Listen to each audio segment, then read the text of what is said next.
Noticias del mundo, actualidad y tendencias, política y enfrentamiento, periodismo y controversia. Bienvenido a tu canal Mundo al Día.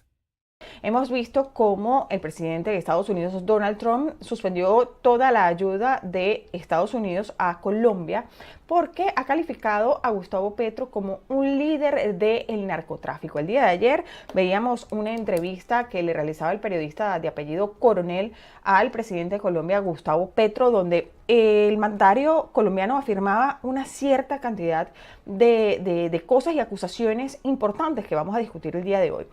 Adicionalmente a esto, se ha afirmado que Nicolás Maduro le ha ofrecido al presidente Trump una cantidad de cosas incalculables para evitar un conflicto con Estados Unidos. Y si nos vamos a Europa, veíamos cómo Josep Borrell ha dado un giro inesperado al calificar a el régimen venezolano de dictatorial y calificó también a Maduro de falta de legitimidad electoral. Todo esto mientras también, por otro lado, Lula da Silva advierte sobre un riesgo de una intervención en la región tras las declaraciones de Trump sobre Venezuela. Ha pasado de todo. Igualmente para nosotros, Gaby, el domingo Trump afirmó que Gustavo Petro es textualmente un líder del narcotráfico y anunció el fin de la ayuda de Estados Unidos hacia Colombia. Una decisión que marca quizá en este punto, el punto más tenso en las relaciones entre ambos países durante décadas. Esto es un golpe diplomático directo de Trump hacia Colombia, un aliado histórico de Washington. Sí, aquí el tema es que hay que entender desde la perspectiva de Estados Unidos, se está atendiendo el problema y colocando el nombre y apellido a cada cosa. Así como en el caso particular de Venezuela se está luchando contra el narcoterrorismo, en el caso de Colombia y quizás probablemente en el futuro con México, se estaría entonces tratando el problema de la narcopolítica. Eso es una realidad, Laura. La política, los funcionarios públicos, los funcionarios policiales y militares han tenido relación directa, lamentablemente, en nuestros países con los grupos del crimen organizado y particularmente del narcotráfico. Normalmente en política no es correcto hacer este tipo de aseveraciones, pero el presidente Donald Trump ha tomado ese compromiso fundamental de atacar e ir al origen de todo este asunto. Yo creo que adicionalmente se trata de una estrategia previa a lo que podrían ser esas operaciones terrestres en Venezuela, porque si llegaran a entrar a Venezuela, como lo hemos dicho, no directamente al Palacio de Miraflores, sino por ejemplo para neutralizar a individuos dentro de Venezuela que formen parte del cartel y que no necesariamente sean los líderes, ir a pistas, ir a laboratorios, probablemente se encuentren con elementos de Colombia, con el ELN, con las FARC, con toda esa disidencia que se ha mudado a Venezuela para vivir realmente de una manera muy cómoda. Y decirle entonces a Gustavo Petro, eres parte de la estructura, en principio podría verse como una advertencia de no te retrates más con esta gente, y luego vamos a hablar lo que le ha dicho Estados Unidos a México sobre esas sintonías con Caracas, pero adicionalmente pone el marcador de lo que la DEA podría tener en contra de Gustavo Petro y sus principales aliados. Recuerda que se han dado denuncias de que en su campaña se recibió dinero del narcotráfico y sabemos que Gustavo Petro, incluso en esa entrevista que dabas, Sí. hablaba abiertamente de esos sembradores de coca, que había que darles alternativas. Él durante su campaña siempre ha querido legalizar el tema de la droga. Él forma parte de esa estructura, pero creo que no contaba con que el propio presidente Donald Trump lo iba a identificar como tal. Y si él decide que esto pase a cortes, a evidencias, que seguramente ya la DEA recabó, la situación se le puede complicar, pero estaríamos atendiendo el problema de raíz. Claro, en esa entrevista que mencionas, el presidente Petro decía que Trump es el responsable del éxodo de los venezolanos, que Trump tiene rabia de que él o su país no lo ayude a intervenir Venezuela con el ejército colombiano. Además dijo que María Corina era un ser despreciable y dijo que, bueno, que se niega a entregar a su pueblo a la muerte, pero no confunde esta postura la defensa de la paz con la protección de un régimen que mantiene presos políticos, prácticas de tortura, violaciones a los derechos humanos? ¿Cómo se justifica ese silencio sobre los abusos en nombre de una soberanía? Porque además, por otro lado, también veíamos ayer a Nicolás Maduro decir que un oficial militar de las fuerzas militares de Colombia, leo textualmente, hace 2 semanas le había ofrecido la ayuda en caso de intervención de Estados Unidos a Venezuela. Entonces, esto está un poco... el panorama no se ve muy claro. Por un lado, Petro dice que no ayudará a Estados Unidos, que también se desenmarca un poco de la postura de Nicolás Maduro. ¿Cómo vemos esto? Mira, en primer lugar, Gustavo Petro siempre ha formado parte de esta estructura Sí. criminal. Ha sido uno de los mentores de Hugo Chávez y ha apoyado a Nicolás Maduro, y en esa entrevista se dejaba entrever cómo él daba consejos económicos, como que formara parte de las directrices que manejaron durante décadas a Venezuela. Y al estar ahí colocado, a él no le conviene una caída de Nicolás Maduro. Aquí lo triste, Laura, es que estamos en presencia de un individuo, no el presidente de una nación. Hemos visto amenazas peores y acciones peores por parte de Estados Unidos en contra de México y Brasil. ¿Y que han hecho sus 2 mandatarios que tienen la misma línea de Petro, pero que sí actúan como jefes de Estado, manejan la situación, utilizan la diplomacia, hacen proteger a su población los empleos que se podrían perder? ¿Qué hace Gustavo Petro? Sabe que le quedan 9 meses en el poder, que no tiene ningún tipo de posibilidad de mantenerse. Piensa en su figura política y en su trascendencia o en su legado. Él decía que quería ser inolvidable y después hablaba para adelante y para atrás. Él no está pensando en Colombia, y es muy lamentable. El día de ayer, tanto el presidente Andrés Pastrana como Álvaro Uribe le decían: ¿cuál es tu relación con el líder del cartel de los soles? Porque los colombianos le tienen que pedir eso. Se trata de un mandatario, Laura. Él no puede andar por la vida de que yo combato al imperialismo y a Estados Unidos a costa de todos los colombianos. La ayuda de Estados Unidos a Colombia ha disminuido. En 2023 era de 743, bajó a 505, luego bajó a 413, y de ahí quedaban 200 y tantos millones de dólares que ahora el presidente Donald Trump no le va a dar. Eso es mucha menos seguridad para Colombia, y es una decisión que tomó Gustavo Petro al tratar entonces, bueno, al enfrentarse directamente a Estados Unidos. Él lo podría manejar de una manera completamente distinta. Lamentablemente, él lo que quiere es hacer el legado y trascender como el hombre que se le enfrentó al imperio a costa de los colombianos. Pero adicionalmente se retrata del lado incorrecto de la historia, porque se encuentra con un gobierno de Estados Unidos que es distinto. Y si él decide entonces darle la mano a Nicolás Maduro y hundirse con él, quizás sea su figura particular la que se hunda, y luego entonces Estados Unidos, con las próximas elecciones en 2026, puede tomar entonces esa alianza fundamental. El país más importante para Estados Unidos le está dando la espalda, y no se trata de una malcriadez por parte de la diplomacia estadounidense. Se trata de una malcriadez de este hombre que no quería ni siquiera contestar por qué se paró en una calle de Nueva York a decirle a los militares estadounidenses que desobedecieran las órdenes del presidente Donald Trump. Él trató justamente meterse en el medio hasta que lo logró, y esto realmente es lamentable porque pierden son los colombianos. Claro. Pero adicionalmente le da mucha justificación a Estados Unidos cuando hagan esas operaciones terrestres, porque sí o sí se van a encontrar colombianos en el camino, porque se trata del mayor productor de drogas que lo distribuye a través de Nicolás Maduro y Venezuela. Hablabas también de una reunión que se produjo en Washington la semana pasada con el embajador de México. Y en ese artículo de la política online decía que, según informaciones de la embajada mexicana, la escalada militar de Donald Trump contra Venezuela no perderá intensidad, sino por el contrario irá a más, y de allí la recomendación es cuidar cualquier sintonía con Caracas.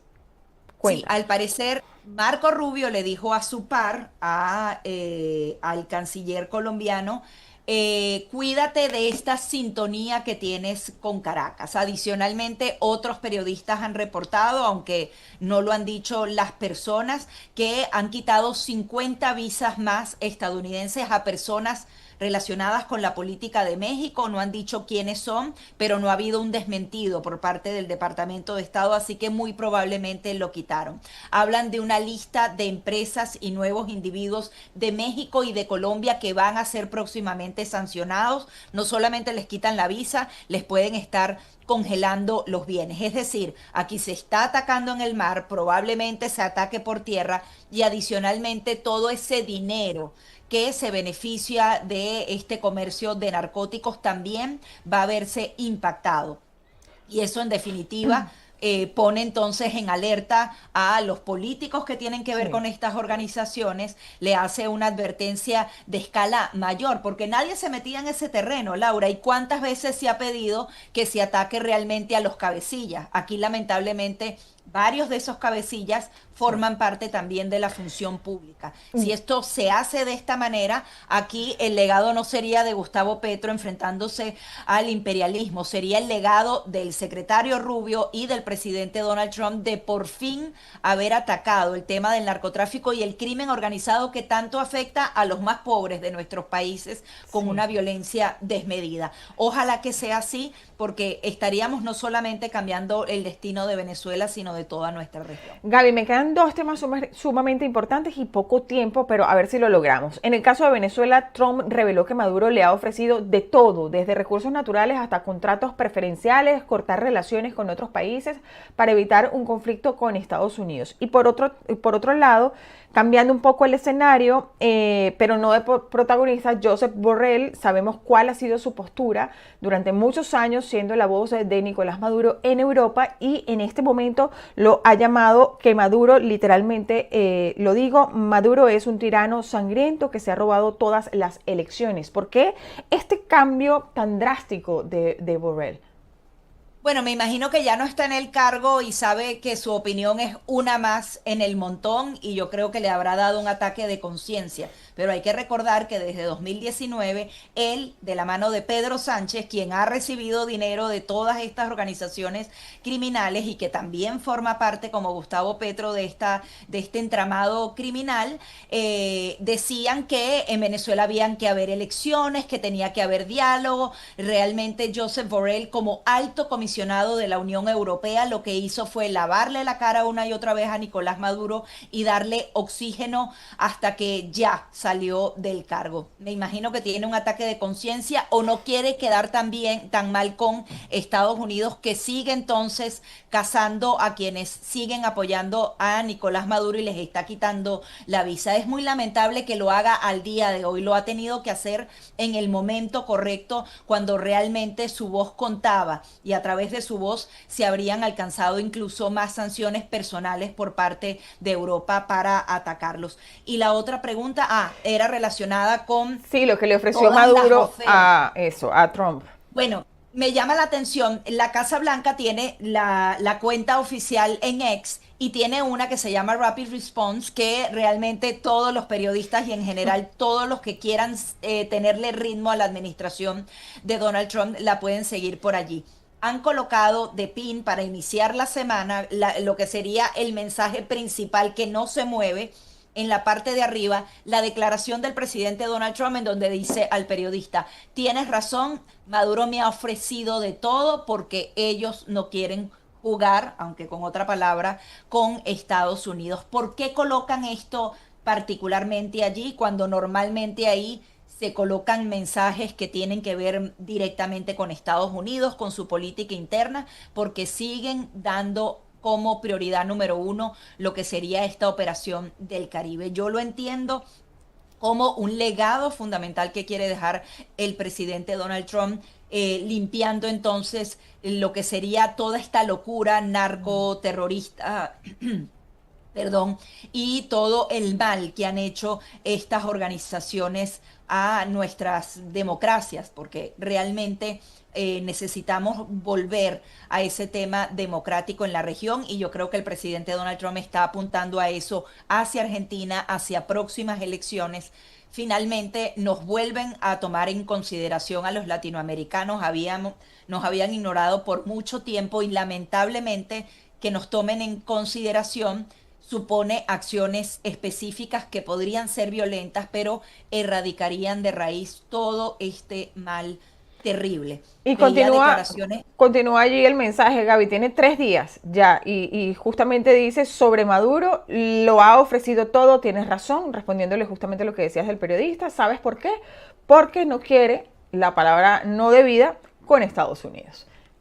Y es que yo creo que es lo que dice el congresista Mario Díaz Balar. Ellos saben que le están quedando 2 y media o 3 opciones. Huir e irse, no sé, a Rusia o cualquier país del mundo con los recursos de los venezolanos, pero no volver más nunca a hacer política en Venezuela, ser neutralizado o ser detenido y procesado en Estados Unidos. En esas 3 circunstancias están tratando entonces de dibujar escenarios distintos a ver cómo se salvan no solamente el propio régimen, sino lamentablemente una oposición a la medida de ellos, tratando entonces de quedar en algún lugar y tratar entonces de desplazar la figura de María Corina Machado. Pero cuando hay tantas propuestas en Qatar y en otros países, se sabe que Estados Unidos va en serio. Hay quienes dicen, no, Nicolás Maduro no cree que vayan a haber ningún tipo de intervención, entonces no estarían haciendo este Claro. tipo de propuestas para sacrificar a unos o a otros, pero ahí también se ven cómo algunos venden a otros, o sea, esas negociaciones están en pleno desarrollo, Estados Unidos se mantiene muy firme y yo creo que va a seguir accionando para acorralarlos aún más y que ya no tengan esas opciones de yo te digo quién queda de presidente y no lo Claro. colocas tú. Eso, en definitiva, nunca habíamos estado tan cerca de que ellos mismos estuvieran sacrificando sus fichas para que al menos algunos se quedaran en el poder, pero yo creo que Estados Unidos está muy claro de la naturaleza de cada uno de ellos y se les agotó el tiempo para ese tipo de Veremos negociaciones. qué pasa, Gaby. Lo logramos. Nos pasamos un minuto, Sí. pero lo logramos nuevamente. Muchísimas gracias por tus perspectivas, como todos los martes. Siempre la gente allí, ¿a qué hora vienen perspectivas? ¿Cuándo viene? Bueno, Qué ya, bueno. listo. Lo logramos. Todos los martes con ustedes, nuestra compañera Gaby Peroso con sus perspectivas de lo que sucede en el mundo, pero sobre todo con Venezuela y Estados Unidos y sobre todo con esta operación de despliegue militar en el Caribe. Estaremos de algo antes, Gaby. Muchísimas gracias. La lista OFAC, en la que sería incluido Petro y sus allegados, es emitida por la Oficina de Control de Activos Extranjeros del Departamento del Tesoro de Estados Unidos. Técnicamente, pues no es lo mismo que la lista Clinton, aunque muchos se refieren a ella así. Es la entidad que aplica sanciones económicas y congela activos de quienes violan leyes internacionales o amenazan la seguridad global. Así actúa. La Oficina de Control de Activos Extranjeros impone sanciones a distintos actores que amenazan la seguridad o la estabilidad internacional. Entre ellos incluyen países señalados por violar derechos humanos, apoyar el terrorismo, empresas u organizaciones que facilitan actividades ilícitas y personas desde políticos y funcionarios corruptos hasta narcotraficantes y terroristas. Entrar en la lista OFAC acarrea graves consecuencias. Las personas sancionadas pierden acceso a sus activos en Estados Unidos, no pueden realizar negocios con empresas o ciudadanos estadounidenses y sus cuentas bancarias quedan bloqueadas. Además, quienes intenten evadir estas sanciones enfrentan multas severas e incluso prisión. También sufren un daño reputacional considerable y restricciones para viajar. Y para dimensionar qué significa estar en la lista OFAC o con quién estaría Petro, su círculo más cercano, familia, según lo decía el senador Bernie Moreno, entre los sancionados por la OFAC en el pasado están, por ejemplo, Nicolás Maduro, que es el régimen, es el líder del régimen de Venezuela, el líder criminal considerado narcoterrorista hoy por los Estados Unidos y su cabeza tiene un precio de $50 millones. Está la vicepresidenta del régimen de Nicaragua, Rosario Murillo, y ella es por represión política y abusos de poder. Y alias Iván Márquez es jefe de las FARC, líder de la llamada narcotalia, es decir, todo ese tráfico de cocaína y financiación del terrorismo, la narcotalia que se instauró en Venezuela. Estos son con quienes estarían acompañando todo este círculo de Petro en esta lista OFAC, si llegan a ella. Este es nuestro tema de análisis hoy en el Informativo USA y saludamos en Miami a Jorge Salcedo, abogado experto en programas de sanciones y administrados, obviamente, todas esas sanciones por la Oficina de Control de Activos Extranjeros del Departamento del Tesoro de los Estados Unidos. Señor Salcedo, gracias por acompañarnos. Y estar en esta lista de terroristas, ¿qué significa para un gobierno? Es decir, para un presidente, para su familia, para sus ministros, para su grupo más allegado en caso de que todos ellos lleguen, como lo viene adelantando la administración Trump a través de estos voceros como el senador Bernie Moreno. Bienvenido. Muchas gracias por la invitación. Mira, lo primero que hay que definir, y creo que va a ser interesante de entender, es cuál es el programa de sanciones bajo el cual se va a designar al presidente Petro, ¿no? Pareciera, por la información que hay públicamente, que va a ser bajo el programa que se llama SDNTK, que es Specially Designated Narcotics Trafficker, que es uno que se creó específicamente para personas que de alguna manera participan en el narcotráfico internacional. Si ese es el programa que se utiliza para designarlo, tiene consecuencias significativas para individualmente para Petro, para su familia, visto que ningún americano ni entidad americana puede lidiar o transar con el señor Petro y su familia. Adicionalmente, cualquier persona americana que tenga custodia de algún activo de esa persona tampoco puede lidiar con esa persona, si de otra manera estaría expuesto a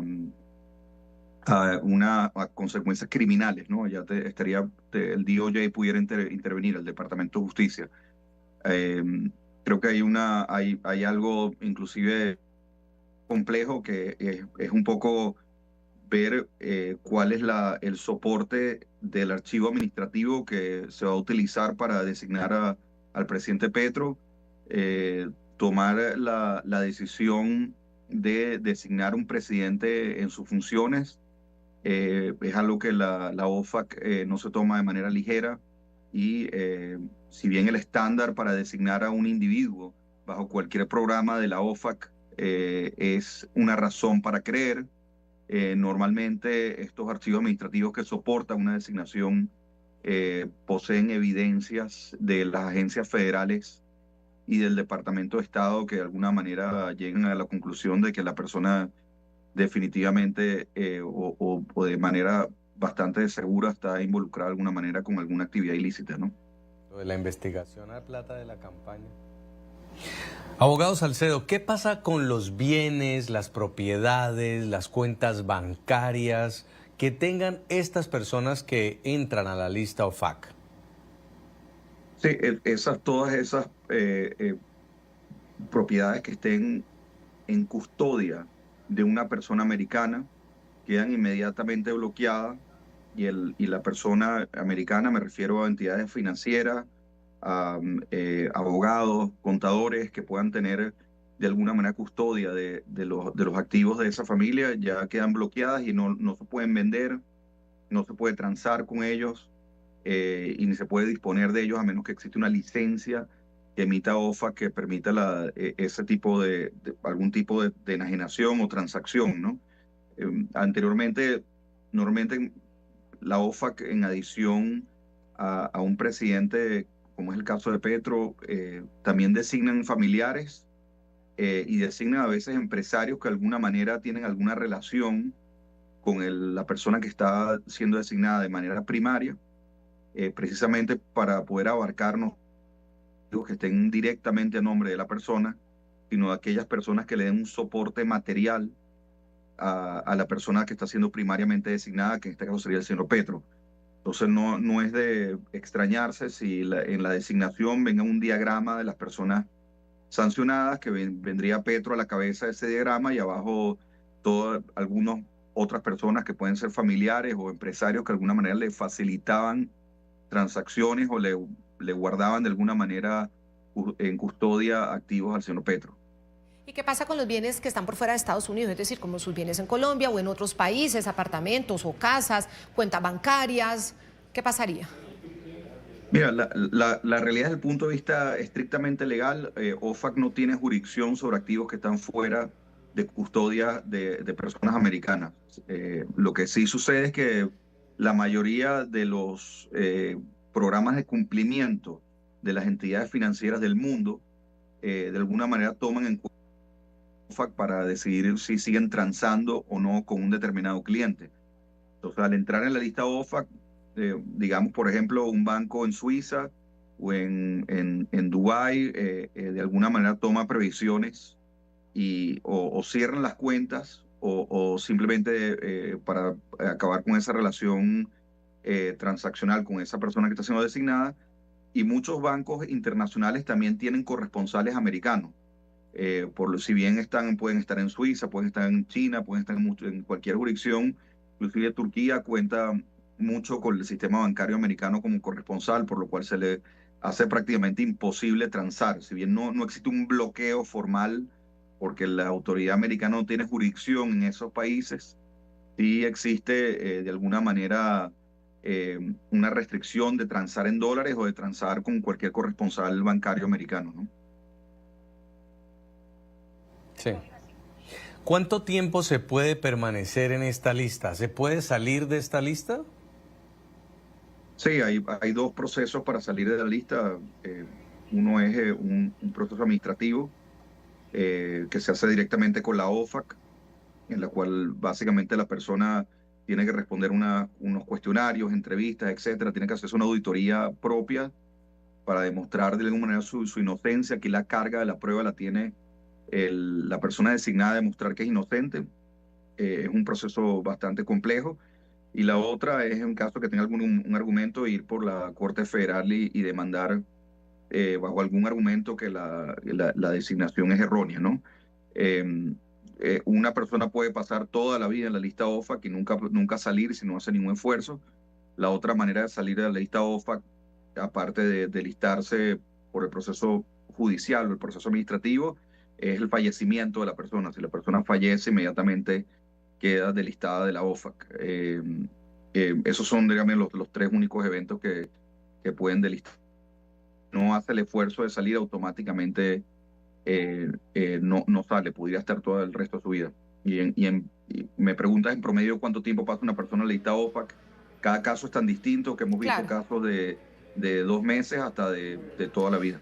Sí, abogado Jorge Salcedo, experto en estos programas de sanciones económicas y sanciones administrados por la Oficina de Control de Activos Extranjeros. Por ahora no hay una decisión, es el anuncio del senador Bernie Moreno, quien se reunió con Donald Trump y dijo que esta es la decisión. Bueno, mucha atención. Desde el Capitolio de los Estados Unidos, el senador republicano Bernie Moreno confirmó a NTN 24 que tras una reunión personal con el presidente Donald Trump, logró frenar la imposición de aranceles a productos colombianos. Al mismo tiempo aseguró que el mandatario autorizó sanciones individuales contra el presidente Gustavo Petro, su familia, sus aliados, que incluyen la inclusión de sus nombres en la temida lista OFAC del Departamento del Tesoro, una medida que implicaría congelación de activos, restricciones financieras en Estados Unidos. Sobre la ayuda militar y económica a Colombia, quedaría en pausa hasta que haya un nuevo presidente. Vamos en directo al Capitolio con nuestro periodista en la capital de los Estados Unidos, en Washington, D.C., Roberto Macedonio. Él tiene toda la información. Roberto, qué gusto saludarte. Adelante. Qué gusto saludarte, Carlos Eduardo. Hay que decir que Bernie Moreno, con quien hemos hablado hace minutos aquí en el Capitolio de Estados Unidos, es uno de los senadores más cercanos al presidente Trump. Si bien es cierto que es senador por el estado de Ohio, es de origen colombiano y por eso él mismo ha tomado la delantera, liderando esa diplomacia paralela y conversaciones directas con el presidente Trump para evitar que se impongan aranceles a Colombia. De hecho, nos ha confirmado que los aranceles finalmente no se van a aplicar y que se lo ha dicho directamente el presidente de los Estados Unidos de América. También explica que Estados Unidos a partir de ahora seguirá una triple estrategia con Colombia, que consiste en primer lugar en designar a más carteles colombianos como organizaciones narcoterroristas extranjeras, en segundo lugar en asegurar que Gustavo Petro, sus familiares y allegados sean incorporados a la lista OFAC, que implica sanciones económicas y financieras, y en tercer lugar una investigación exhaustiva sobre la posible financiación ilegal de la campaña presidencial de Gustavo Petro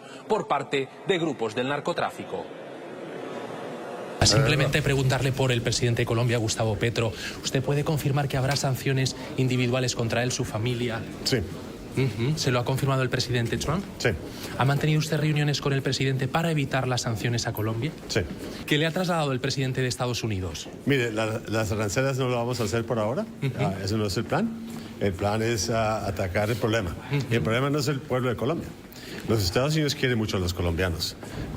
Los americanos respetan mucho al país de Colombia. Es importante que el pueblo entienda eso. Sí. Lo que pasa es que obviamente tienen un presidente que no es efectivo de la cualidad de la gente de Colombia. Entonces lo que vamos a hacer es poner la presión es contra el problema. Mire, tres cosas. Número uno, más grupos de carteles designados como terroristas. Eso es número uno. Número dos, es poner acciones contra Petro, la familia y los que los enable para ver dónde es que están sacando toda esta plata de Colombia, porque obviamente es un problema. Y número tres, tenemos que seguir la investigación a ver qué pasó con la elección, que obviamente hay bastantes pruebas que recibió plata de los narcotraficantes. Entonces es lo que vamos a hacer. Pero las arancelas, eso solamente daña a la gente del sector privado que está en el lado de los Estados Unidos, y los Estados Unidos están en el lado del pueblo. Eso es lo que vamos a hacer. Ese es el plan ahorita. También le hemos preguntado qué ocurrirá con las ayudas que anualmente Washington envía a Colombia, unas ayudas que en los últimos años han oscilado los 400 millones de dólares. Pues bien, dice que la posible suspensión de esa ayuda económica a Colombia de momento está en pausa, se congela hasta que haya elecciones el próximo año. Cuando haya un nuevo presidente de Colombia, se reabrirá el debate referido al envío de ayudas a Colombia por parte de Estados Unidos. ¿Y las ayudas a Colombia? Por ejemplo, eso obviamente estamos haciendo un pause por ahora, pero hay una elección, probablemente la elección más importante de la historia de Colombia. Eso pasa en marzo y después en mayo, y en agosto tenemos un presidente nuevo con un congreso que ya está bien aliado con los Estados Unidos, y podemos regresar a mirar qué podemos hacer en ese momento.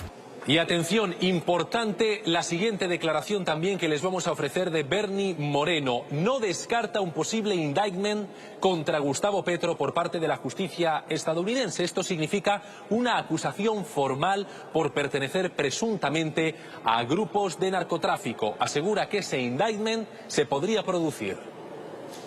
Senador, ¿tiene la Casa Blanca o el Departamento de Justicia pruebas de que Petro encabeza el narcotráfico en Colombia? Como dicen, stay tuned. Okay. De acuerdo. ¿Habrá un indictment contra Gustavo Petro? Probablemente, I don't want to get ahead of that. Vamos a ver qué pasa. Gracias.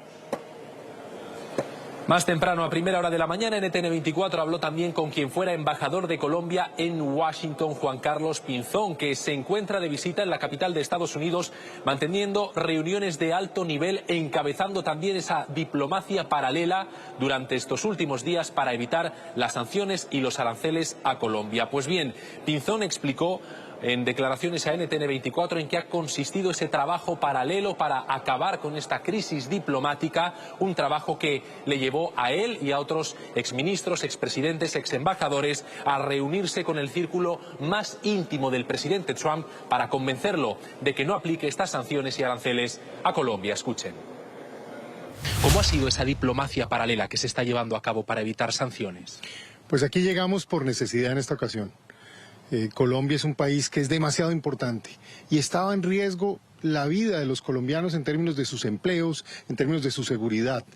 Y hay que decirlo, todo esto producido por un desastre que produce el mismo presidente de Colombia hoy, Petro, que se ha vuelto como un Nerón. Ha creado un incendio en Colombia y lo que él es feliz es viendo ese incendio. En buena hora aquí hay amigos de Colombia, hay gente que quiere a Colombia y hoy lo que hemos logrado es que esos aranceles no se vayan a colocar por lo pronto y que de alguna manera recuperemos parte de esa ayuda en seguridad, que es lo que es fundamental. Eso es lo que estamos trabajando, para que no se afecten los colombianos, y eso es lo que de fondo nos interesa. Mientras muchos políticos hablan, ¿sabe? Aquí he venido yo a actuar, a tomar posición en defensa de Colombia, porque es lo que tenemos que hacer, defender los intereses del país. Señor Pinzón, en su agenda de alto nivel, un encuentro, entre otros, con el subsecretario de Estado, Christopher Landau. ¿Qué le trasladó Landau en esa reunión? Hombre, me impresionó mucho que el señor Landau conoce mucho a Colombia, conoce mucho a América Latina y tiene el mejor interés de que Colombia, Estados Unidos puedan tener una alianza fuerte que nos genere oportunidades en materia de tecnología, de energía, de educación y por supuesto en temas de seguridad y lucha contra el crimen organizado, con el ánimo de proteger nuestros dos pueblos. Eso me pareció muy importante, ver ese ánimo y ese conocimiento que tiene. ¿Usted puede confirmar que en el marco de esta diplomacia paralela que está ejerciendo se ha conseguido que Estados Unidos no vaya a imponer aranceles a Colombia? Yo creo que hay que ser justos también con el gran trabajo que ha hecho el senador Bernie Moreno, que se ha puesto la camiseta de Colombia totalmente, y en un trabajo que él ha hecho, y ciertamente esta presencia mía aquí en el momento apropiado, cuando estaban tomando las decisiones, pues ha sido fundamental para que por lo menos por lo pronto no se pongan esos aranceles. Preocupa, eso sí, que el presidente Petro quiera seguir provocando y creando situaciones para que esto sea lo que ocurre. Es antinatural. Es como un papá que quiere que a sus hijos le vayan mal, pues aquí tenemos un presidente que quiere ver al país que le vaya mal, que se pierdan empleos, que se pierdan oportunidades, que se pierdan ingresos. Es el mundo al revés. Por eso estamos aquí actuando en defensa de Colombia, de los colombianos, de esa persona que cultiva flores, esa señora que está en un cultivo de flores hoy, de ese colombiano que maneja un taxi y hace turismo en una ciudad como Cartagena, donde vienen personas de los Estados Unidos, o de esa persona que está en una fábrica textil en Cali, en Medellín, o de calzado en Bucaramanga, que exporta hacia los Estados Unidos y que se puede quedar sin empleo por ese mal comportamiento de Petro. Aquí estamos en defensa del colombiano de a pie. Y de momento no hay aranceles, como usted nos dice, gracias a esa labor, esa diplomacia paralela que se está llevando a cabo. Le quiero preguntar por las ayudas que Estados Unidos envía a Colombia, ayudas no militares, otras para fortalecer a las Fuerzas Armadas en la lucha contra el narcotráfico. ¿Se va a retirar esa ayuda? O, como se está diciendo, ¿es posible que se entregue a los alcaldes, a las autoridades locales y no al gobierno central?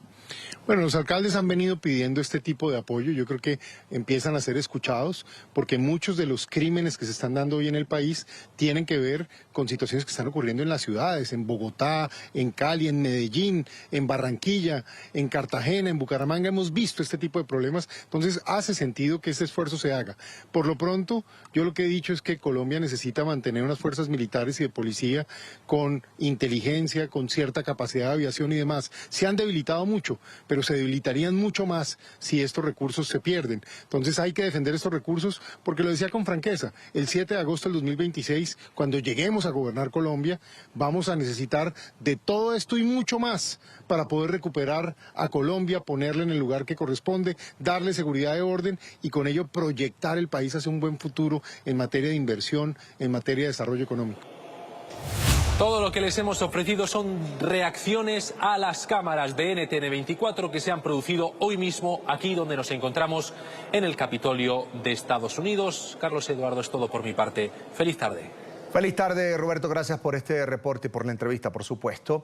Y en medio de la crisis entre Estados Unidos y Colombia, el presidente Gustavo Petro recibió en la Casa de Nariño al encargado de negocios de Estados Unidos en Colombia, John McNamara, reunión en la que también participó el embajador colombiano en Estados Unidos, Daniel García Peña, que fue llamado a consultas. Desde el centro de la capital colombiana, Juan Camilo Blanco tiene el reporte a esta hora. Juan Camilo, buena tarde.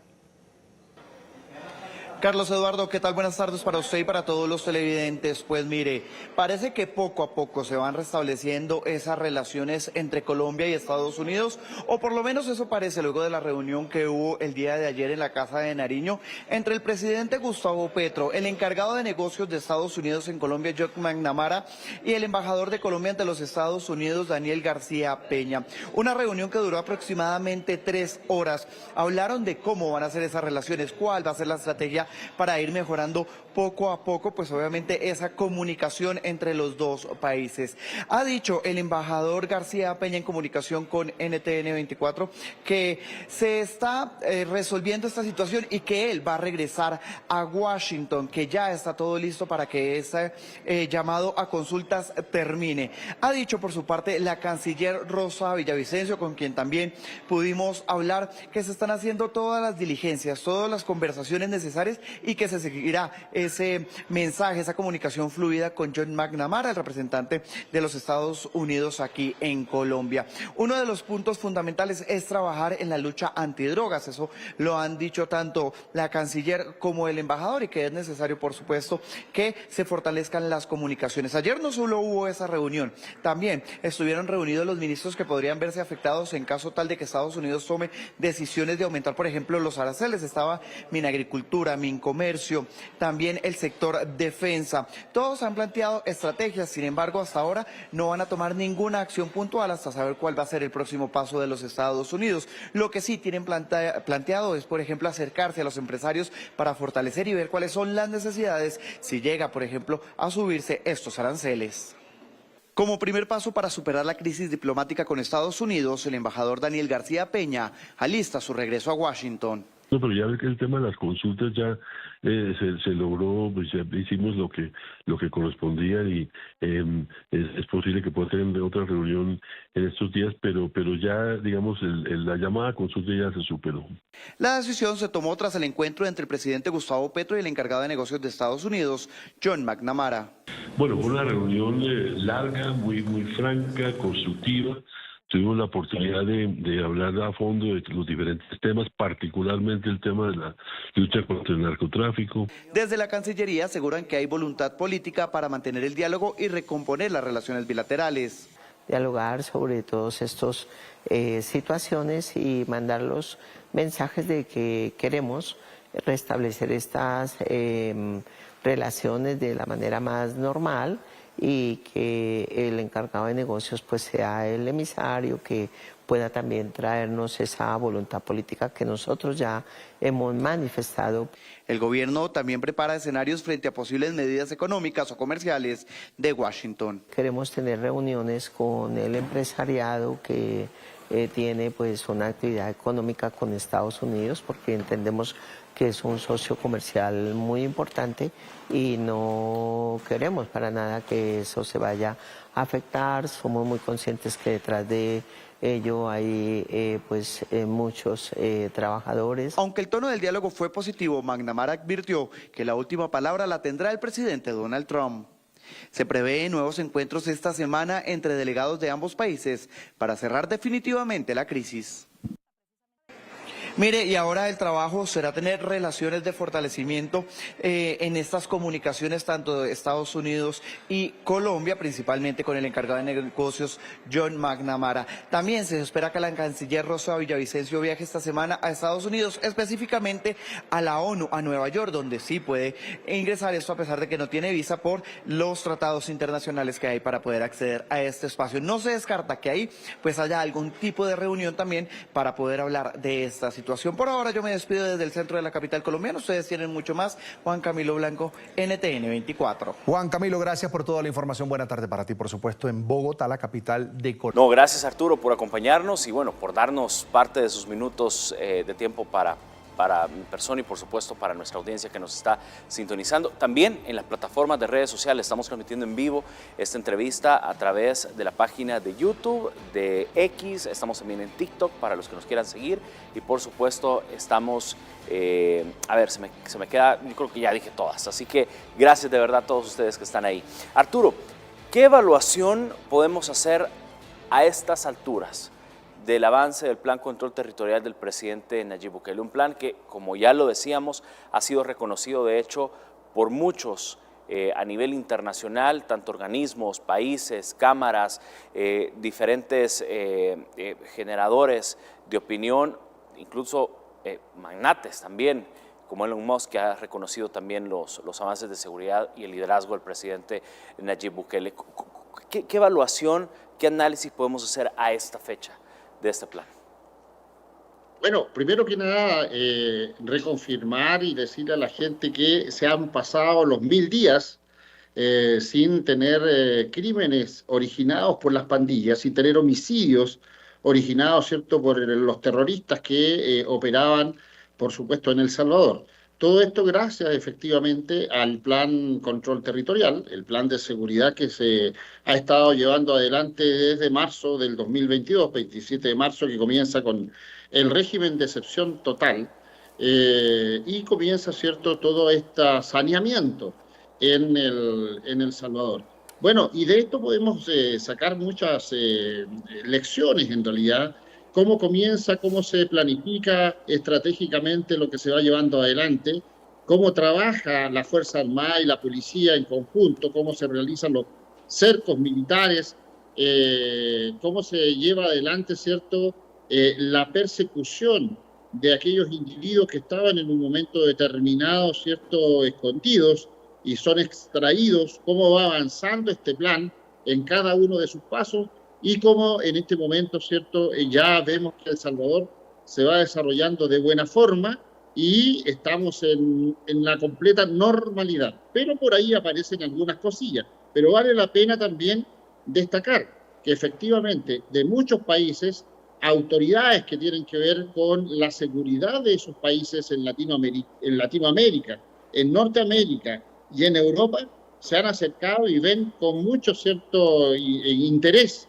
lo que está ocurriendo en El Salvador con respecto a cómo se ha llevado adelante este plan del presidente Bukele para realmente controlar algo que parecía incontrolable, algo que se decía que se iba a demorar 20 o 30 años en poder solucionarse y nosotros vimos, ya que en el primer año y los primeros meses, más bien dicho, del funcionamiento del control territorial, del régimen de excepción, comienza a dar resultados. Vemos como las autoridades también se alinean, vemos como los tres poderes del Estado trabajan mancomunadamente y vemos como la población efectivamente agradece al presidente con un alto porcentaje de aprobación de su gestión. En el fondo, a grosso modo, vemos que El Salvador vuelve a la normalidad con la seguridad y esa seguridad está trayendo el desarrollo al país. Claro. Arturo, uno de los temas también a la hora de hablar de seguridad es mucho el tema de la impunidad. Yo creo que vale la pena también platicarlo esta noche. ¿Cómo ha visto la efectividad de la impunidad? Veíamos cifras oficiales que hablaban de 1.4 de impunidad al cierre de 2024, arriba del 1.4 de impunidad, y esta es una transformación completa en materia de seguridad. Pero ¿cómo lo ve usted? Mira, el trabajo que se está haciendo es realmente algo que no se ha hecho en otros países y que en realidad la propia población está pidiendo. Este trabajo, ¿cierto?, contra la corrupción generalmente, donde inclusive presidentes o expresidentes de la República han sido procesados y han sido encarcelados, donde diputados, donde ministros, donde jueces que han prevaricado y que han tenido, ¿cierto?, algún tipo de participación en actos delictuales o han hecho vista gorda, ¿cierto?, para aplicar la ley, es lo que se está viendo con tremenda, ¿cierto?, importancia en El Salvador y a nivel mundial.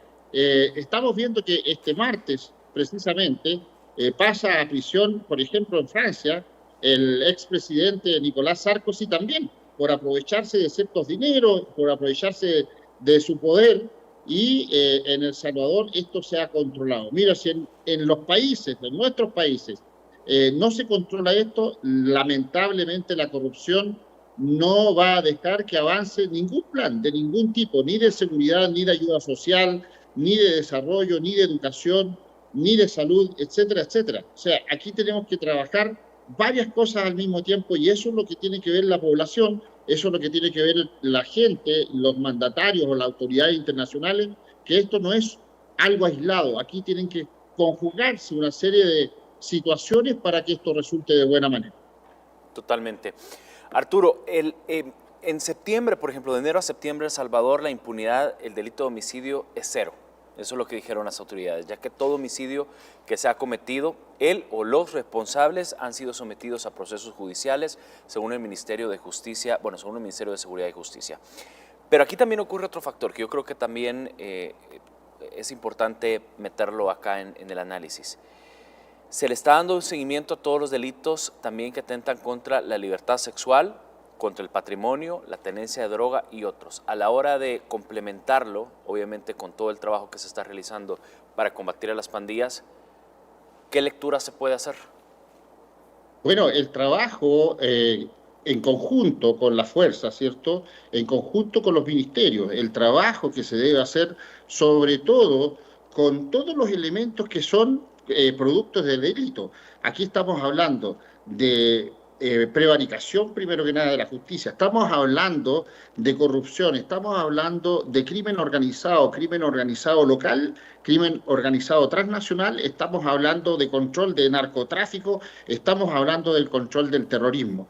Por lo tanto, todos esos elementos tienen que estar incluidos en este control general y en este plan general de control territorial para que las cosas funcionen. Yo no puedo ir solamente a un grupo en específico si dejo, ¿cierto?, que los narcotraficantes, que los que están haciendo tráfico de trata de blancas o tráfico de niños estén o sigan operando, ¿no? Esto es un plan en conjunto de todos los posibles elementos que son conducentes a delitos que deben ser controlados y deben ser sofocados en realidad. Y eso es lo que está ocurriendo en El Salvador y eso es lo que ha llamado mucho la atención. Hemos tenido a la ministra Patricia Bullrich de Argentina, hemos tenido personajes de Canadá, hemos tenido personajes de Estados Unidos, personajes de Chile, personajes de Ecuador, de Europa, viendo cómo se llevan adelante tanto los procedimientos de seguridad en todo nivel y también cómo se está llevando adelante los sistemas, el sistema carcelario, que es otro elemento que tiene que ir de la mano con las medidas de seguridad. Se han dado a conocer casos a través de las plataformas también de redes sociales. ¿Cómo ha visto esta táctica dentro del plan, Arturo? Bueno, lo importante es que la gente tiene que saber, el público en general tiene que saber que efectivamente cuando se comienza con el plan de control territorial, cuando se comienza los primeros meses, hubo situaciones bastante interesantes donde se escaparon algunas personas, trataron de ocultarse otros pandilleros, pero los lugares eran los más insospechados que nosotros podamos imaginarnos, hasta en los pozos negros, ¿cierto?, alcantarillas, bajo tierra, etcétera, etcétera. Tenían una serie de elementos y ahí, en realidad, las autoridades los buscaron, los extrajeron, pero en realidad el trabajo fue arduo, el trabajo fue bastante, ¿cierto?, concienzudo, toda vez de que efectivamente los pandilleros pensaron que esto iba a ser muy superficial, pensaron que esto iba a ser como años anteriores, pensaron que esto iba a ser solamente el principio de algo y que después se iba a terminar todo esto, y no contaron nunca que esto se iba a continuar en el tiempo y cada vez con mayor severidad la búsqueda de estos criminales. Arturo, hemos visto, por ejemplo, que recientemente la Policía Nacional Civil capturó en la colonia Guayacán, esto en Soyapango, a Josué Alexander Romero López, de 19 años, alias Suri, de la MS-13. El criminal fue denunciado por la población en redes sociales por sus vínculos a las pandillas y por amedrentar a los habitantes. Acciones que, por supuesto, ya no tienen cabida en nuestro país. El poder de la ciudadanía, yo creo que también es importante conocer su punto de vista. El poder de la ciudadanía a la hora de denunciar, ¿cómo lo está viendo? ¿Cómo se mide ese termómetro también de empoderamiento de los salvadoreños que antes no lo podían hacer? Mira, esto aquí queda de manifiesto de que efectivamente los ciudadanos ya perdieron el miedo a denunciar a los delincuentes, a los criminales, a los terroristas, perdieron ese miedo que era tan grande anteriormente, pero también se ve la confianza que tienen ahora en el cuerpo de policía, en la Policía Nacional Civil, en la Fuerza Armada, y también se ve, ¿cierto?, la confianza que tienen con sus autoridades. Si no existiera esa confianza de la población civil, no tendríamos las denuncias que se han estado recibiendo para poder, ¿cierto?, sofocar estos inicios o estas apariciones de algunos elementos que han quedado rezagados, ¿cierto?, y que vuelven a reflotar. Estos denominados topos que se mantienen un tiempo, ¿cierto?, escondidos y posteriormente quieren nuevamente volver a las andanzas. Eso significa que la población civil realmente está confiando en sus autoridades y que está realmente preocupada de que esto se mantenga como está hasta el momento, y van a denunciar con la certeza de que van a ser escuchados y que las autoridades van a tomar cartas en el asunto. Claro. Hay también uno de los temas que yo considero también que es importante, además del empoderamiento de los salvadoreños a la hora de denunciar un pandillero, y es toda la desarticulación que también han tenido las autoridades de seguridad, incluso hasta en las mismas escuelas. Arturo, estas especies de grupos de jóvenes, de pronto remanentes obviamente de pandillas, de lo que fueron algunas pandillas, han querido ahí reagruparse. Hemos visto también que las autoridades han respondido. ¿Cómo ha visto la prontitud de la desarticulación por parte de las autoridades de seguridad con estos grupos, Arturo, en las escuelas? Mira, aquí vamos a tener un problema que realmente es interesante de dar a conocer y analizar, toda vez de que no nos olvidemos que fueron generaciones que crecieron bajo, ¿cierto?, el amparo o bajo este vivir con las pandillas. Por lo tanto, esos padres que tienen hijos ahora, que vivieron todos estos años bajo el problema de la delincuencia en El Salvador, lamentablemente van a tener esa idea de que a lo mejor sus hijos o le hablaron de alguna cosa o le comentaron algo, y estos jóvenes rebeldes que en realidad piensan de que son muy inteligentes y que van a poder burlar a la justicia y a la ley, entonces comienzan a probar. Es una parte de experimentación, pero eso se debe a que generaciones estuvieron bajo la delincuencia en El Salvador, y eso es lo que se está trabajando con las nuevas generaciones. Siempre van a haber rebrotes de esto, siempre las autoridades tienen que estar pendientes, y no solamente la autoridad policial o de la Fuerza Armada, la autoridad escolar ahora es importante, tanto a nivel básico, a enseñanza media, técnico, profesional y universitaria, para poder controlar estos focos que pueden de pronto reaparecer o reorganizarse bajo el mando o bajo la vigilancia o bajo la tutela de algunos pandilleros viejos o de algunos pandilleros que quieren de nuevo reorganizar esto. Siempre hay que estar alerta, o sea, no se debe soltar lo que se ha conseguido hasta este momento, porque la confianza está al peligro. O sea, aquí debemos mantenernos en el tiempo con eso. Y esto me da paso también, Arturo, a poder mostrarle a los salvadoreños, y por supuesto usted que está conectado con nosotros, esta información que de hecho publicaron en su momento las autoridades de seguridad y justicia de nuestro país. Y es que Gustavo Villatoro, el ministro de este ramo, ha dado a conocer que el Estado está cumpliendo con su deber de erradicar a los pandilleros de nuestras comunidades, y la población se ha sumado a este esfuerzo. Aunque duela, tenemos que sacar de las sociedades a estas generaciones sumergidas. Informó, mejor dicho, que elementos de la PNC capturaron a Mario José Castellanos Pérez, quien se jactaba en redes sociales de pertenecer a pandillas y tenía en su teléfono celular fotografías a las que aparecía realizando señas alusivas a estructuras terroristas.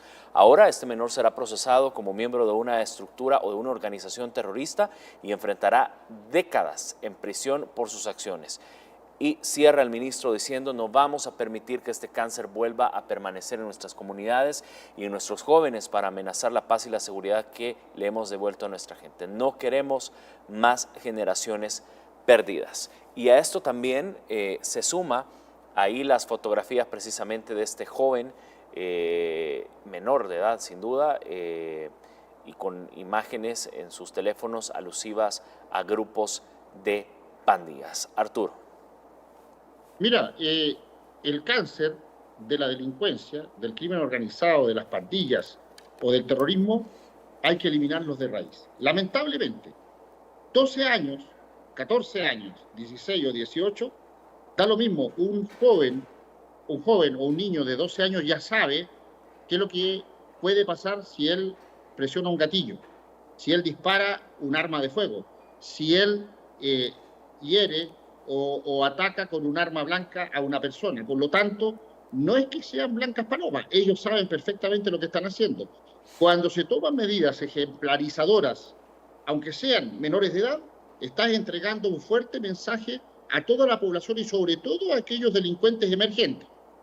Las cosas tienen que hacerse como tienen que hacerse.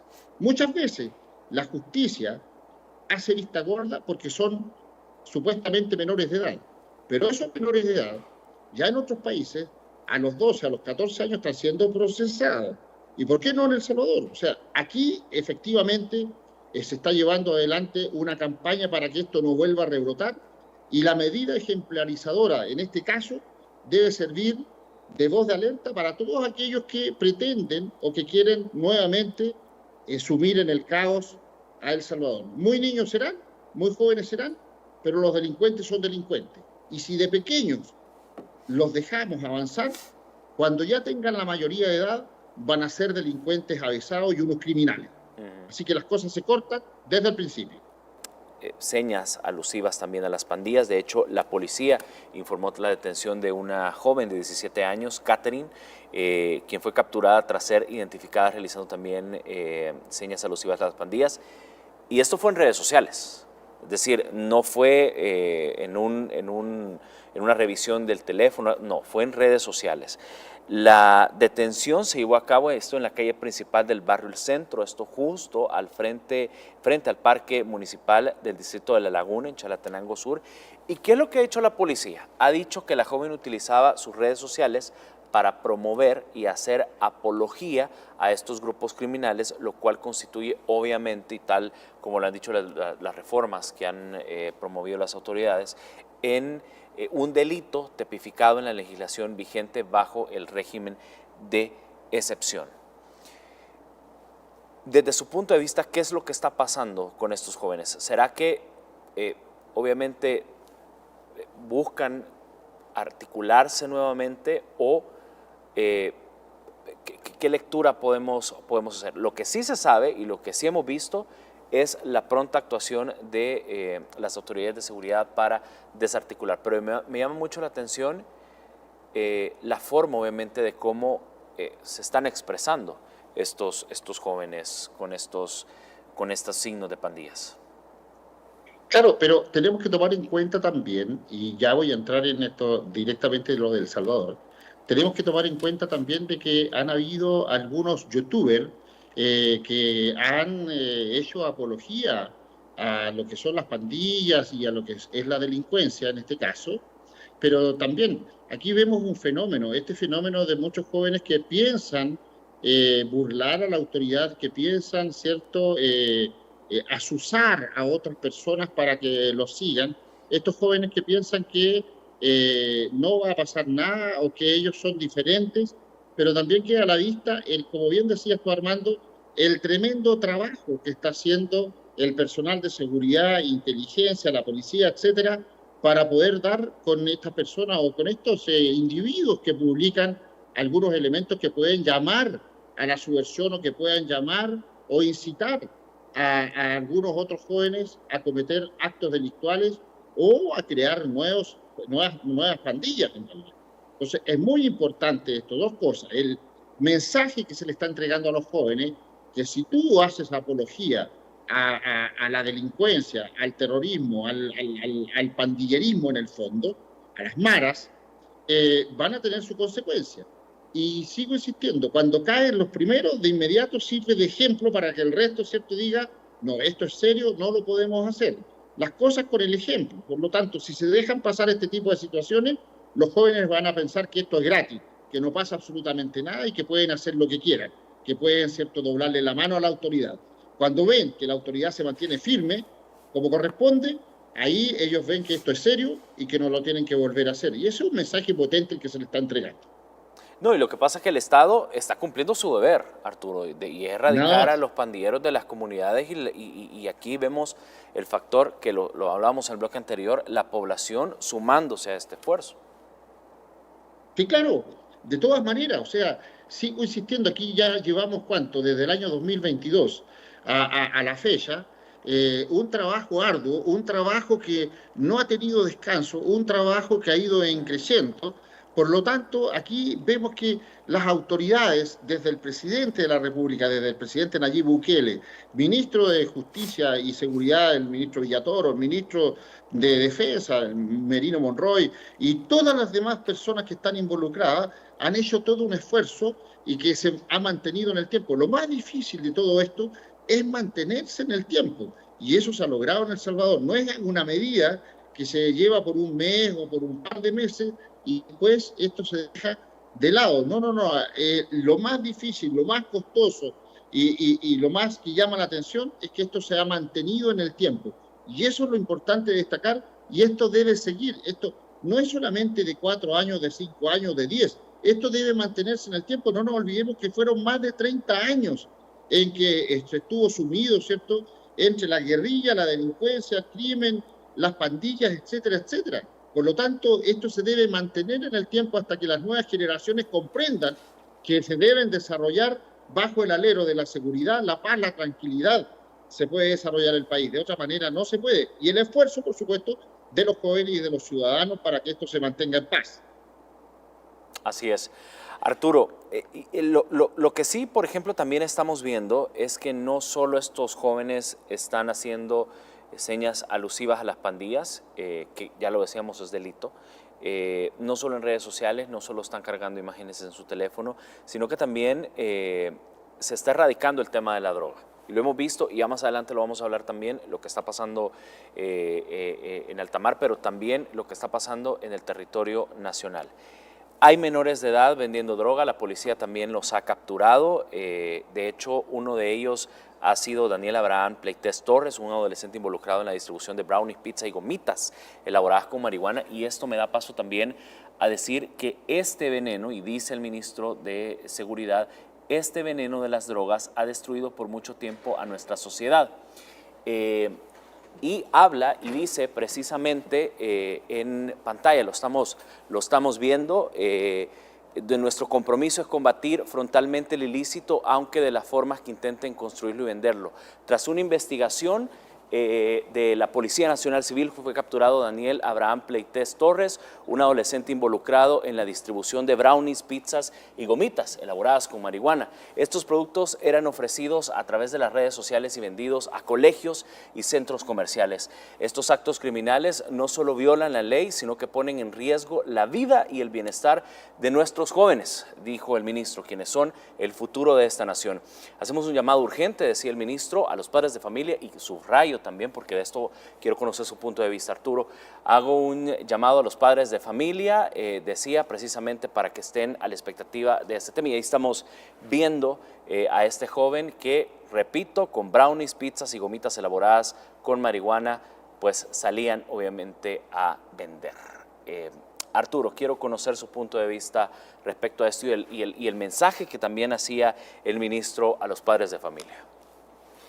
Claro que sí. Mira, en realidad no se necesita ser muy inteligente como para darse cuenta que los delincuentes de cualquier edad en realidad van a buscar diferentes métodos, diferentes alternativas para poder comercializar su droga, para poder comercializar cierto su ilícito. Por lo tanto, hay que estar muy alerta, y sobre todo los jóvenes tienen que estar muy alerta con respecto a lo que les están ofreciendo. No nos olvidemos que las drogas artificiales, como la anfetamina, la metanfetamina, el LSD, que todavía se utiliza en dulces, en elementos para comer o para beber, están todavía, ¿cierto?, vigentes. Por lo tanto, hay que estar muy alertas de eso. El trabajo de la policía, el trabajo de las autoridades debe ser permanente. Pero aquí hay un mensaje internacional, ¿ah? El Salvador no ha necesitado ni portaaviones ni submarinos nucleares para controlar el narcotráfico en alta mar. Por lo tanto, aquí hay un trabajo muy serio y concienzudo de las autoridades para llevar adelante lo que es el control de lo que es el crimen organizado y el narcotráfico en todo nivel y a todo nivel, desde el control aéreo, desde el control terrestre, y ahora un tremendo control marítimo que ha sido ejemplo en el mundo, lo que se está haciendo en El Salvador. Así es. Arturo, no solo vemos que hay una lucha obviamente contra el narcotráfico y esas sustancias que de pronto son ilegales dentro del territorio, también se está viendo todo el trabajo que se está realizando en alta mar. Las autoridades mantienen este duro combate, un firme combate contra el narcotráfico, lo hemos visto en las incautaciones millonarias que ha hecho nuestra Fuerza Naval dentro de aguas transfronterizas para incautar, digamos, esta mercancía que de pronto pues en otros países pasa sin ningún problema, pero en las aguas transfronterizas que conectan precisamente El Salvador, no. Y eso manda también un mensaje, Arturo. Sí, un mensaje muy importante y que acusó recibo los Estados Unidos en su oportunidad, porque El Salvador comienza con este trabajo, ¿cierto? Primero en las aguas jurisdiccionales, las 200 millas, pero posteriormente se amplía el trabajo a las 500 millas y ahora vemos que el trabajo se está haciendo ya prácticamente a las 1000 millas, o sea, en aguas internacionales. ¿Qué significa eso? Que el control es tan grande y que el trabajo de poder dar con estos grupos, ¿cierto?, delincuenciales que comercializan droga, que llevan armamento y que llevan otro tipo de elementos, es tan grande que ni siquiera alcanzan a llegar a la frontera marítima de El Salvador, y eso es lo que ha llamado la atención, porque en realidad no se esperaba que después del trabajo grande que se hizo con los pandilleros, ahora El Salvador esté dando un ejemplo con el trabajo que se está llevando en alta mar y en aguas internacionales para controlar lo que es este tráfico de drogas estupefacientes y otro tipo de elementos no autorizados. Por lo tanto, mucha gente, y eso lo vimos desde el año pasado, autoridades de los Estados Unidos, la Guardia Costera comenzó a alertarse al ver que El Salvador estaba teniendo excelentes resultados y ellos no. Por lo tanto, comienza también a aplicarse y a copiarse lo que estaba haciéndose en alta mar. Así que otro punto a favor de El Salvador con respecto a cómo se está manejando este tema. Así es. De hecho, El Salvador ha incautado ya 73 toneladas de droga durante la gestión del gobierno del presidente Nayib Bukele. Es una cantidad que nunca, creo yo, en la historia de un gobierno se había registrado. Yo recuerdo que, por ejemplo, en los gobiernos de Arena y del FMLN, las incautaciones que habían eran pobres, 1, 2, 3, 5 toneladas de pronto, si es que existían, obviamente. Pero ahora vemos cómo existe toda una estrategia, obviamente liderada por nuestra fuerza Tridente, que forma parte de nuestra fuerza naval, para poder hacer frente a esta situación, que es un problema que aqueja a muchos países, el tema de la droga, Arturo. Sí, claro, y lo más importante de todo esto efectivamente es que las autoridades, ¿cierto?, se han puesto firmes en este trabajo y en llevar adelante esta persecución en el fondo de todo tipo de crimen, no solamente las pandillas, no solamente la corrupción, sino que va, ¿cierto?, el tráfico de personas, la trata de blancas, el control de la inmigración ilegal. O sea, El Salvador en este momento está prácticamente blindado por cielo, a tierra y mar para que sus ciudadanos puedan desarrollarse y puedan vivir libremente, con paz, con armonía, y puedan realmente comenzar a progresar y a salir adelante. O sea, aquí hay un asunto que es en beneficio de todos. Aquellas personas que no lo piensen o que no lo vean de esa manera es porque están equivocados y que efectivamente están soñando con algo que nunca pasó en los gobiernos anteriores. ¿Por qué en los gobiernos anteriores no se combatía de esta manera el tráfico de drogas y estupefacientes o las pandillas? Porque eran parte del proceso, eran parte de este negocio que crea, ¿cierto?, que crean los delincuentes y la criminalidad o el crimen organizado o los pandilleros, donde las autoridades también estaban involucradas. Y no nos olvidemos que había personas del gobierno, personas del Poder Judicial, personas, ¿cierto?, del Congreso, diputados, empresarios, todos coludidos en este asunto. Por lo tanto, el presidente Bukele en este momento, él paró todo esto, desarticuló todo esto y lamentablemente los que cometieron el error están presos. O afortunadamente para el pueblo, lamentablemente para ellos, pero afortunadamente para el pueblo salvadoreño. Es así como se debe actuar, cuando un gobierno no pone atajos, ¿cierto?, a la delincuencia, al crimen organizado, a las pandillas, al terrorismo, a la corrupción, es porque el propio gobierno es parte de ello. El mismo presidente Bukele lo dijo. Por lo tanto, este es un gobierno que ha ido saneando todas esas situaciones, es un gobierno que está mostrando la forma de cómo se opera correctamente en el control de la delincuencia, el crimen organizado y el terrorismo. Es simple, así de sencillo. Los gobiernos que no hacen nada es porque ellos están involucrados en esto. Claro que obviamente también hay muchas investigaciones, sin mencionar obviamente países, de varios países de Latinoamérica que por ahí se dice que también están involucrados, ¿no? Sí, claro. De todas maneras, es que esto no es solamente algo local. Aquí es una red internacional, o sea, por eso es el crimen organizado transnacional que mueve todo esto. No nos olvidemos que en las incautaciones que se han hecho en alta mar, en aguas internacionales, de estas embarcaciones cargadas de droga, estas embarcaciones con armamento de todo tipo, armamento de guerra, armamento de grueso calibre, municiones, ¿cierto?, en una cantidad de miles que se han descubierto, es donde hay tripulantes que son de otras nacionalidades, no son salvadoreños. Hemos visto que son colombianos, que son ecuatorianos y de otras nacionalidades en que han sido capturados. Por lo tanto, es realmente aquí existe una asociación ilícita del crimen organizado transnacional que opera en diferentes países. Y siempre van a tratar de ingresar a aquellos lugares donde les ponen dificultades porque saben que puede haber un potencial mercado y por eso hay que estar alerta. De los golpes al narcotráfico, que bueno, son el resultado sin duda inminente del trabajo coordinado que valientes hombres de nuestra Marina Nacional pues andan más allá de las 1000 millas náuticas y representando bien El Salvador y dando estos duros golpes que mandan mensajes a nivel internacional a todos los países de Latinoamérica, a los países del norte, a los países del sur, a Europa también, y que los resultados obviamente que el presidente Nayib Bukele está dando en El Salvador en materia de este duro golpe al narcotráfico se están viendo de manera contundente. Y decía el ministro que quede claro a los vecinos y a los países del continente americano que este flagelo, y voy a citar lo que dijo él, lo vamos a seguir combatiendo con mucha contundencia y aunque hace falta recursos, la voluntad nos sobra para seguir día a día destruyendo este maldito veneno que está carcomiendo a nuestras sociedades. Así, tal cual, de puntual lo dijo el ministro de Seguridad, Gustavo Villatoro, destacando obviamente también el trabajo que se realiza de manera coordinada con todas las instituciones para enfrentar este crimen y hacer desarticular estas estructuras transnacionales.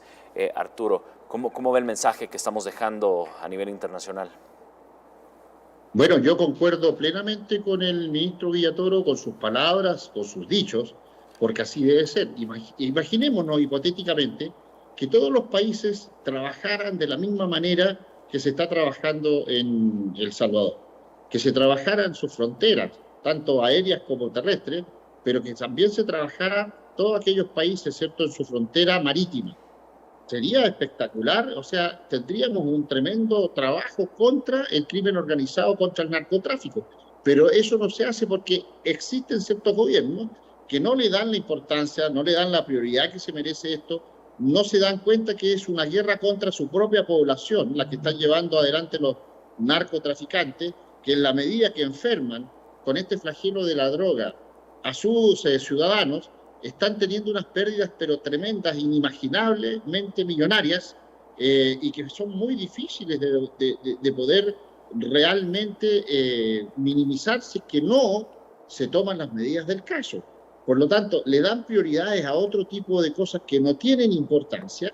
Sin embargo, la vida y el futuro de nuestros jóvenes están siendo truncados por estos narcotraficantes, y es ahí donde se tiene que trabajar realmente el combate al crimen desde todos los puntos de vista, con todos los medios que otorga la ley para poder llevar adelante este tipo de acciones, tiene que realizarse.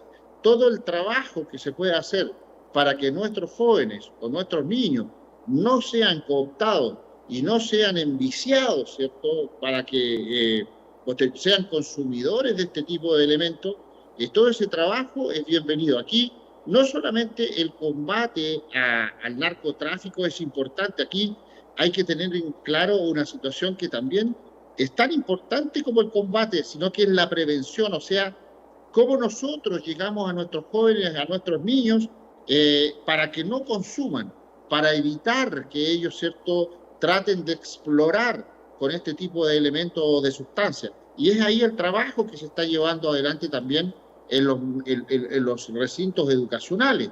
Y eso es importante. Una cosa es el combate al crimen, al narcotráfico, y otra cosa es el trabajo tremendo de prevención para que no existan consumidores. Si estos trabajan porque hay consumidores, por eso, ¿cierto?, tratan de hacer adicta a la población, a los niños, a los jóvenes, para que después les compren. Entonces, si nosotros tenemos un fuerte trabajo como el que se está haciendo también en El Salvador de prevención, no van a tener clientes. Y eso es lo importante, esas dos etapas. El combate frontal al narcotráfico, pero también una fuerte prevención para que no existan consumidores.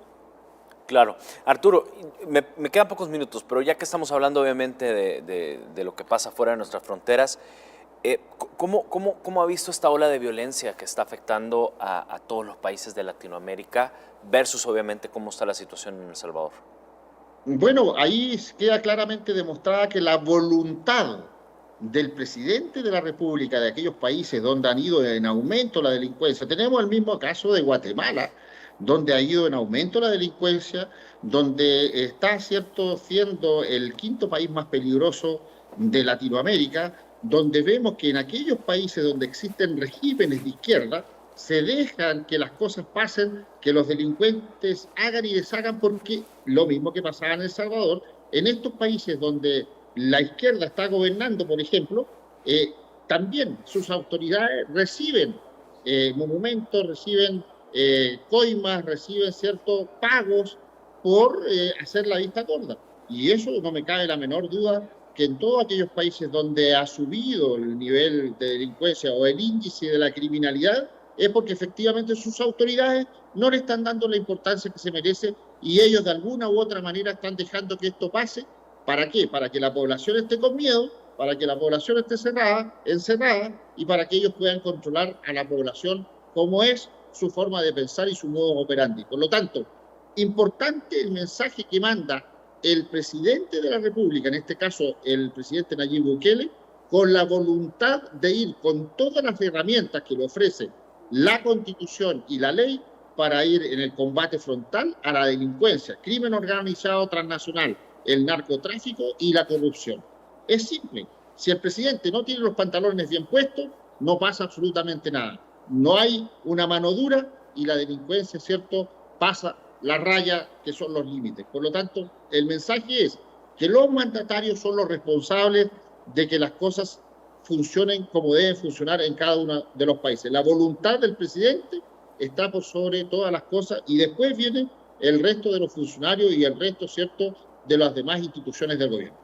Poderoso análisis, Arturo. Sin duda, muy acertado y estoy muy de acuerdo con esto último que usted mencionaba, precisamente el tema de la voluntad. Y aquí El Salvador obviamente también manda un mensaje importante a nivel internacional, que era el tema que estábamos hablando. Arturo, quiero agradecerle de verdad por su tiempo, por su punto de vista. Yo sé que siempre, cada vez que tenemos la oportunidad de hablar de seguridad con usted, porque obviamente es experto en eso, pues nos da luz, nos da también un análisis muy global, muy completo, de todos los componentes, no solo del plan control territorial, sino también de cómo nos están viendo afuera, porque creo que eso es muy importante, Arturo.